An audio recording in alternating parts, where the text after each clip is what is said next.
When my wife, Amelia, invited me to her office party, I didn't think much of it.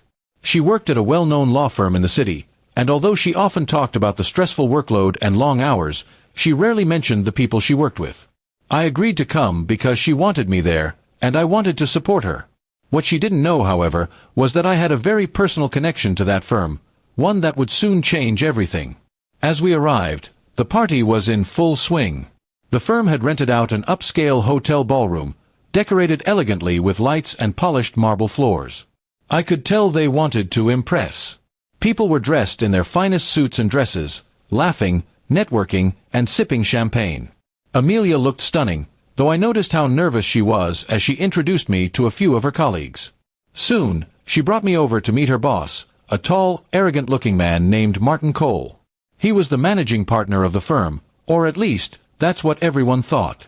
He shook my hand with a half-hearted grip and gave me a fake smile that didn't reach his eyes. "So, you're Amelia's husband," he said, looking me up and down as if I were out of place. "Yes," I replied calmly. "Nice to meet you, Mr. Cole." He smirked. "And what do you do, Mr. Smith?" "I'm guessing something simple." His tone carried a hint of mockery, and a few people around us chuckled politely. Amelia looked uncomfortable, but she didn't speak up. I could feel the heat rise in my chest, but I forced a smile. "I'm in business," I said vaguely. "I manage a few companies here and there." "Oh, really?" he said, raising an eyebrow. "Well, this is a law firm, hardly the kind of place someone like you would understand. We deal with real clients, big names, and actual strategy." His words were sharp, and the laughter around us grew. Amelia tried to change the subject, but he waved her off, clearly enjoying the attention. I wanted to put him in his place right there, but I waited. It wasn't time yet. Instead, I played along, asking questions, pretending to be impressed by his self-praise. He boasted about how he practically ran the company, and how the mysterious investor who owned the firm never even showed up. I could barely hold back a laugh. That mysterious investor was me. 3 years earlier, I had quietly bought the law firm through a holding company after spotting its potential. I'd left the management untouched because I wanted to see how well the team could perform independently. I had trusted the partners to keep it running professionally. Apparently, Martin had let that power go straight to his head. Later that evening, Martin decided to make a show of me. He stood near the stage, microphone in hand, calling for everyone's attention. "Ladies and gentlemen," he said, smirking toward me, "we have among us tonight a guest of honor, Amelia's husband. He says he runs a few businesses. Let's hope one day he can afford one of our services." Laughter filled the room. Amelia's face turned pale with embarrassment. I stayed silent for a moment, then calmly walked toward him. "That's quite a speech, Mr. Cole," I said. "But I think there's something you don't know." The laughter died down as I reached into my jacket pocket and pulled out a small envelope. I handed it to him.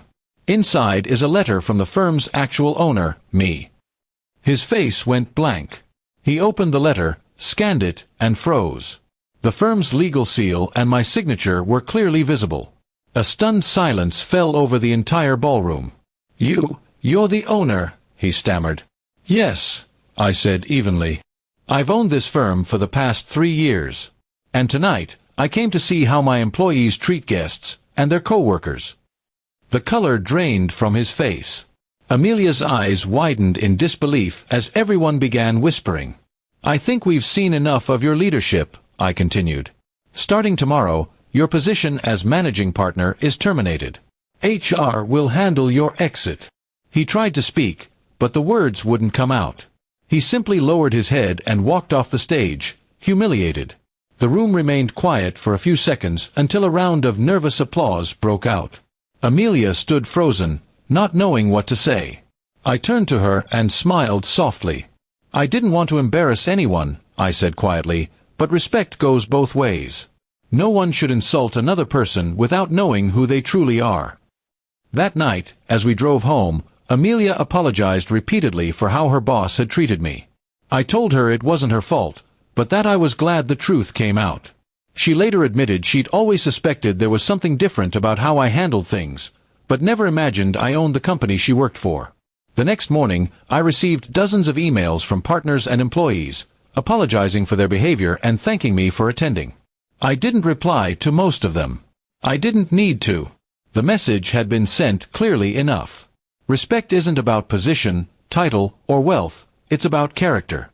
And as for Martin Cole, he learned that night that arrogance can blind even the smartest man to the truth standing right in front of him.